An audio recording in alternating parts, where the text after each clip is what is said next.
So, the Royal Bank of Scotland. Your trading figures are out for the last fiscal year. How did you do? We made a £9 billion loss. I'm sorry to hear that. Especially as we taxpayers had hoped to get back some of our money we bailed you out with. Do you know why your traders didn't do well this year? They did very well. Very well? Yes, very well, and therefore received very good bonuses. You paid them bonuses when they made a loss for the company. How much were they paid? £9 billion. £9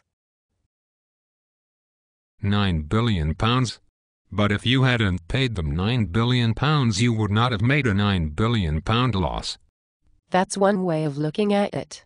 But if we had made a profit, they would have got bigger bonuses. Let me get this right.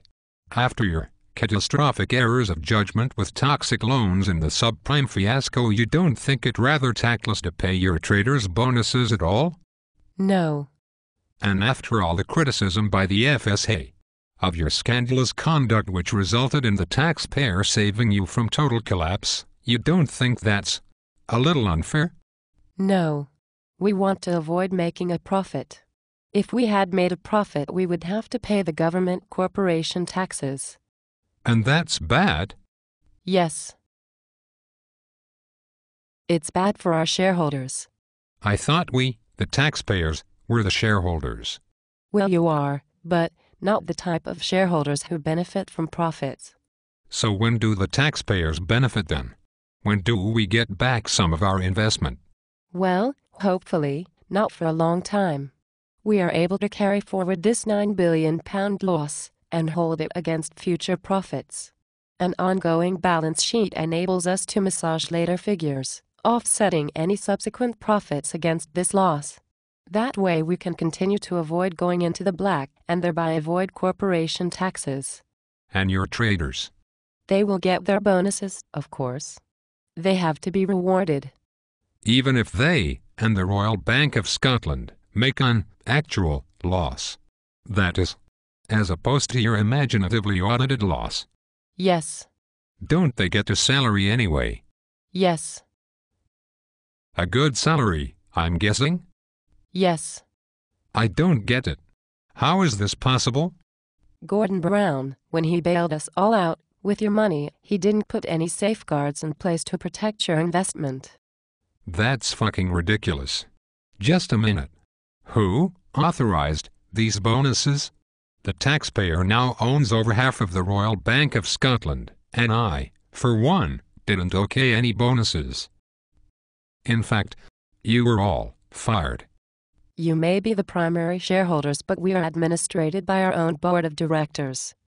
Who, of course, are all entitled to big fucking bonuses. Yes. Wow.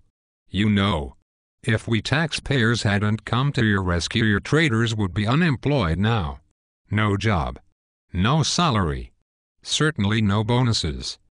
If Gordon Brown hadn't insisted upon transparency, you wouldn't even know about these bonuses.